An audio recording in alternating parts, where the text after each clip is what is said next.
baina nire ikerketa taldea ni deitu egiten dut palpatien taldea. Palpatie badakizue noizbait, aukeratu egin zutela papa bat, eta papa hori emakumezkoa sortatu egin zela. Eta arez geroztik, omen dago Vatikanon pertsona bat palpati duena izena, eta aukeratu egiten dutenean papa berria, ikutu egiten dizkio testikuluak jakiteko benetan gizonezkoa otedan. Bueno, hori da guk egiten duguna gure laborategian. Juten gara ingurunera, eta arrainen barrabilak ikutu egiten ditugu, jakiteko emetuta dauden edo ez. Eta kontatuko izuet gerora, horrek zer esan nahi duen. Gure euskal kostaldean, hainbat lekutan, hainbat arrainekin lan egiten, aurkitu izan dugu, beraien barrabiletan, arrautzak ekoiztu egiten dituztela. Hau dira arrak feminizatuta daudenak. Beraz horren inguruan hitz egingo dizuet. Bakizue badagoela arrain bat, non bakarrik emeak dauden. Bakarrik emeak daudenez, deitzen da Amazon Molly, edo Molly amazonikoa, Amazonasak bezala. Bueno, espezie hau beira non bizidan, Mexikoko golkoren inguruan, ez Amerikako golkoan.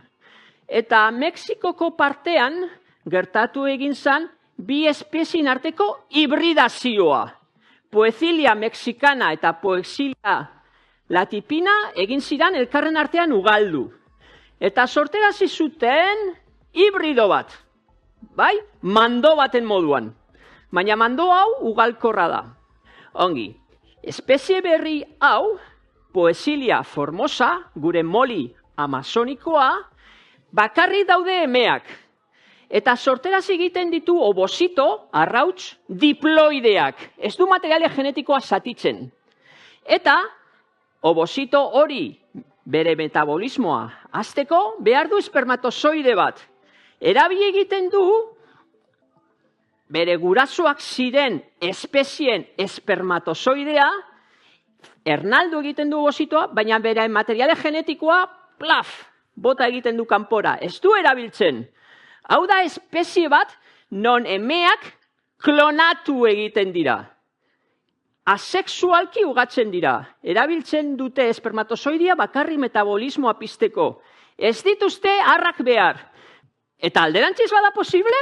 Badago androgenesirik, espezierik non arrak beraien kabuzu galdu daitezken? Joder, eta bai, badago bat. Eta non aurkitu egin da? Iberiar penintzulan. Hau da, el macho iberico, bai? El macho iberico, hau deskribatu zan oindala 3 urte, eta da bi espezien arteko hibridoa. Bizi da ibaietan, bai Portugalen eta bai Espainiaren hegoaldean, eta berez, arrak sorterazi ditzazkete emeak.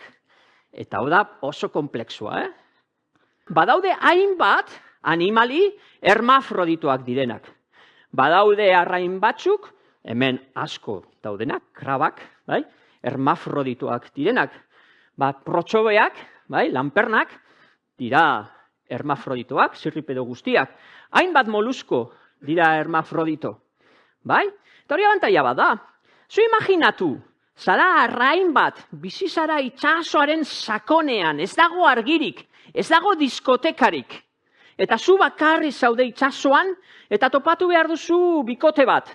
Eta topatu egiten duzu bikotea, iluntasun eta sakontasun hortan, eta ara non zu arrazaren eta bestea ere arra den. Me cago en los indios. Ezin zaitezke ugaldu, baina hermafroditoa izanik, topatuko duzun edozein beste alerekin, ugaldu ahal izango zara. Nola deitu egiten diozue bizigu txikiari? Pantxoa, Pantxito, bai? Bueno, Pantxito da arra, bai? Eta bizigua, gustatu egiten zaiguna, daukana hemen mantxa beltza, da emea, gabonetan jaten duguna. Normalean arrain hauek, lehenengo 2 urteak, egiten dira ugaldu argiza, eta 2. urtegarrenean, 3. urtegarrenean, sexua aldatu egiten dute. Badaude beste arrain batzuk alderantziz egiten dutenak.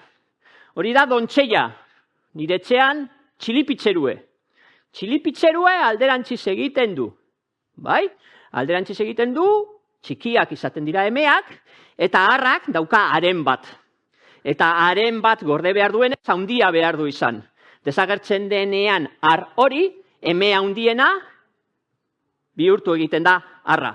Eta ikusten da, kasu honetan, nola gona da aldatu egiten dan. Hau da, urraburu batetan atera nuen argazki bat, eta hau da, sexu aldaketa gertatzen ari den bitartean.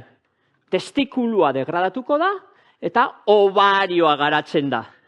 Espezie honetan alderantziz, ovarioa degradatu egiten da, eta hasten dira espermatozoideak ekoizten. Beraz ez daukazu konfliktua gorputz berearen baitan. Ongi, 60. hamarkadan hasi zinetenean emakumezkoak pilula hartzen, gero, txizagiteakoan, horko hormonak agertzen hasi ziren ingurunean. Eta hormona horiek oso potenteak dira.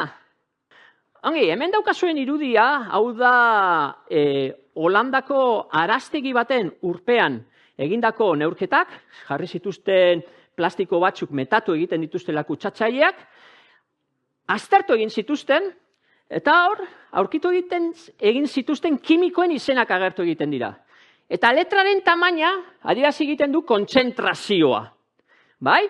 Horrek esan nahi du, bertoko arrainak bizi direla gauza guzti horietaz inguratuta. Beitzu, kafeina. Bai? Arrainek ez dute kaferik hartzen, baina gu bai, eta txizagiteakoan kafeinarekin daude esposatuta. Bera, daukazuena dimetoatoa. Dimetoato da kontzentrazio altuenagoan dagoena. Da insektizida bat. Eta insektizida hori estradiolaren antzekoa da. Badaude, adibidez, estrona.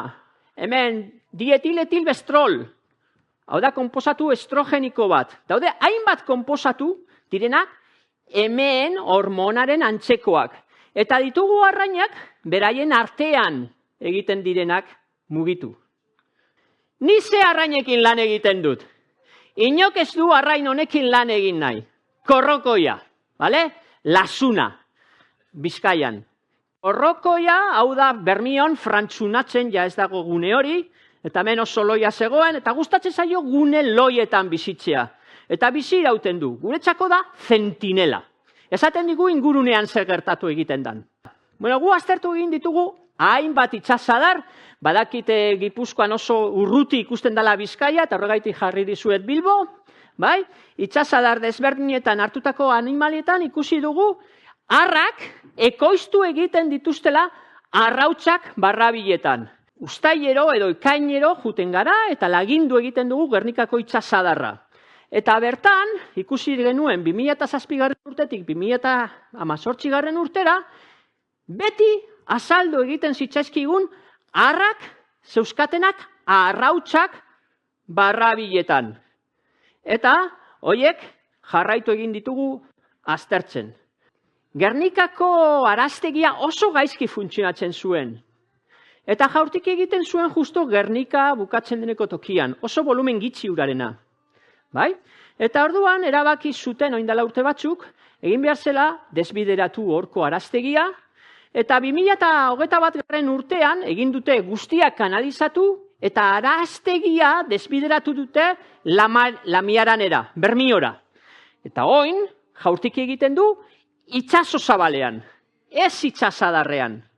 Beraz, ustegu, change may come, aldaketa etorri behar du. Orain, Gernikan, ez dira kutsatzaile hauek ingurunera jariatzen. Gu, urtero lagindu egiten genuen Gernikan. Badakizu zientzilariak, pobrea gara, eskekoa gara, beti diru eske. Eta beti, inoiz ez dugu lertzen. Bueno, baina gu lagineak baneuzkan, eta geneuzkan gordeta. Eta geneuzkan gordeta gure biobankoan. Plentxako itsasestazioan daukagu biobanko bat, kriobanko batekin, eta hor gorde egiten genitun laginak. Eta erabaki genuen, 2018. Aztertuta geneukan egoera, guazen aztertzera 19, 20, 21, 22, 23, 24. Eta guazen ikustera zer gertatu dan, aldaketa gertatuta gero. Ongi. Hau da ikusi duguna, geneukan 2018. Urtera arte aztertua, 2019 intersex asko dauzkagu, arrasko obosituak ekoiztu egiten dituztenak, 2020an baita, 2021an rekord, arren erdia baino gehiago arrautsak ekoizten zituen testikuluan, eta 2022tik aurrera, 0 patatero. Ikusi ditut gauzak Gernikan, ezin ituzketenak inoiz sinistuko.